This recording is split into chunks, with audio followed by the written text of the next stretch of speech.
آپ ابدی نعمت بھی پا سکتے ہیں. سمجھ گیا؟ یہ تو اللہ کا اس سے بڑا کوئی اور فضل نہیں ہونا چاہیے. اب آپ کیا چاہتے ہیں کہ جن کو اللہ جو یہ حوصلہ کر سکتے ہیں تو ان کو آپ اس سے محروم کرنا چاہتے ہیں؟ اس سے محروم ہو کیوں آپ کرتے ہیں؟ سمجھا؟ آپ کی شامت ہے اگر آپ اس سے فائدہ نہیں اٹھاتے، لیکن آپ اس کے جواب کے مسئلے کو چھیڑ کر کے اللہ میاں کے فضل کو کون چیلنج کرنے والے؟ خدا نے یہی چاہا کہ چند دنوں کا امتحان یہ گزار کر کے انسان ابدی نعمت پا جائے. اب آپ کہیں گے جی ہم تو چند دنوں کے امتحان میں یہ ابدی لعنت لے کے آئے ہیں کہ آپ کے پاس قسمتی تھی، آپ ابدی نعمت بھی تو پا سکتے تھے. میرے نزدیک یہ کوئی ناانصافی تو نہیں، یعنی کوئی ناانصافی کی وجہ اس میں سمجھنے. ربی اکرمن اور ربی احانن کے انداز سے تو یہ معلوم ہوتا ہے کہ کہنے والا ہر کام کو من جانب اللہ سمجھتا ہے اور خدا کی حیثیت کو تسلیم کرتا ہے. اس میں تو کوئی شبہ نہیں کہ خدا کی حیثیت کو تو تسلیم کرتا ہے. خدا کی حیثیت کو تسلیم کرنے والے کہتے اب پیدا ہوتے، پہلے نہیں پیدا ہوتے تھے. پہلے کوئی نہیں تھا کہ جو خدا کی حیثیت کو چیلنج کرے. خدا کا معاملہ تو اب میرے ویسا ہے نا، اس وقت تک تو سب مانتے رہے، لیکن جو چیز وہ نہیں سمجھتا ہے وہ یہ ہے کہ وہ یہ سمجھ رہا ہے کہ خدا نے میری عزت بڑھائی ہے، یہ نہیں سمجھ رہا ہے کہ خدا نے میرا امتحان کیا.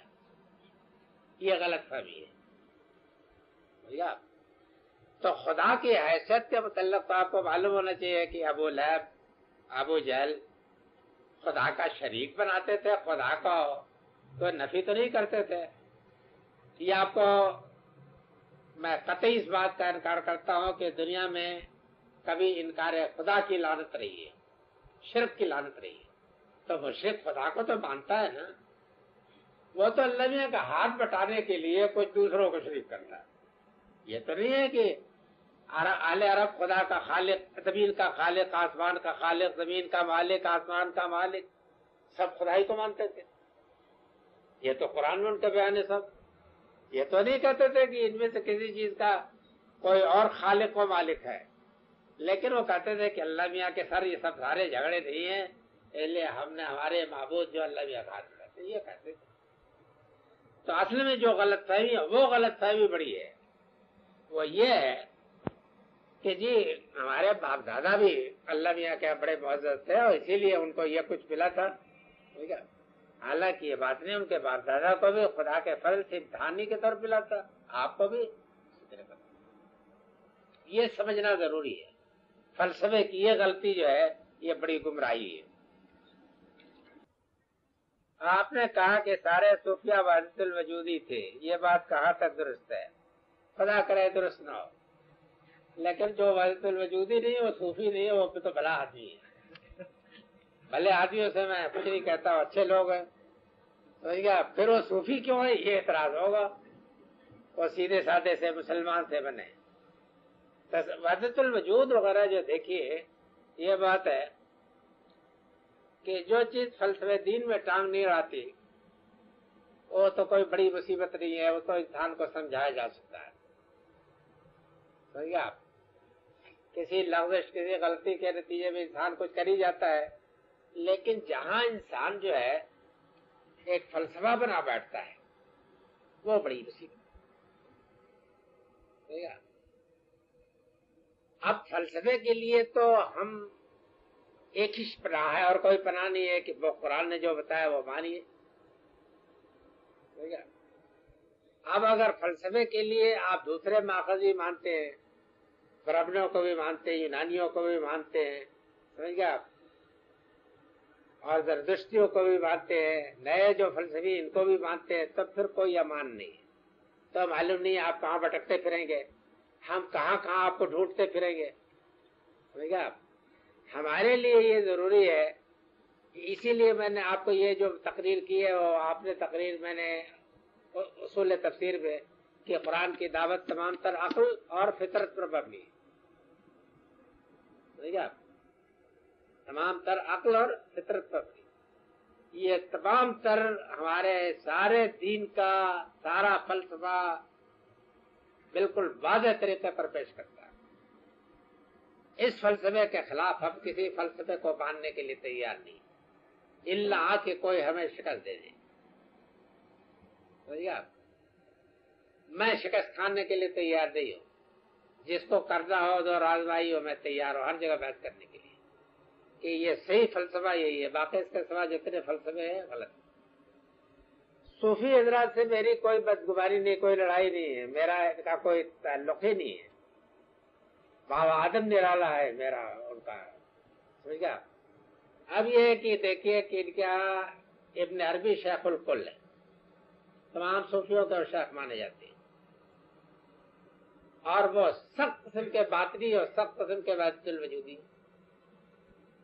جس نے ان کی کتاب نہ پڑھی ہو، آخر پڑھی تو کیا کسی نے ہوگی، وہ سمجھے گا کیا خاک، یہی اللہ کا شکر ہے۔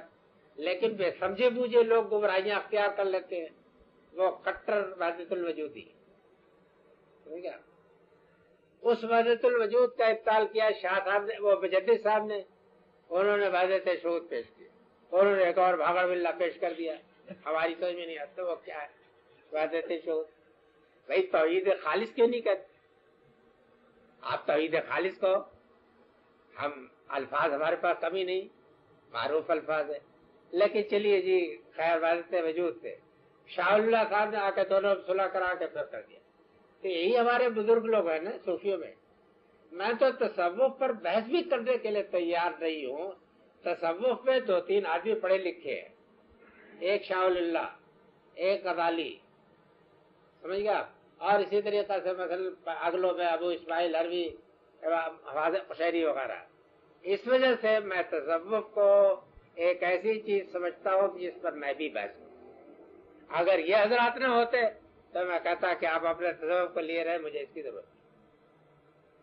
لیکن شاہ صاحب وغیرہ ایسے لوگ ہیں کہ ان کو میں یہ نہیں کہہ سکتا کہ یہ پڑھے لکھے لوگ ہیں۔ شاہ صاحب بے شک بہت علم آدمی ہے، بصیرت ہے۔ غزالی کی کتاب میں اس بڑھاپے میں بھی پڑھ رہا ہوں، سمجھ گیا، روز سینہ بھی پیٹتا ہوں اور خوشی بھی ہوتی ہے، لیکن بہرحال اب بھی پڑھتا ہوں، اس لیے کہ وہ ہمارے بہت جید علماء میں ہیں۔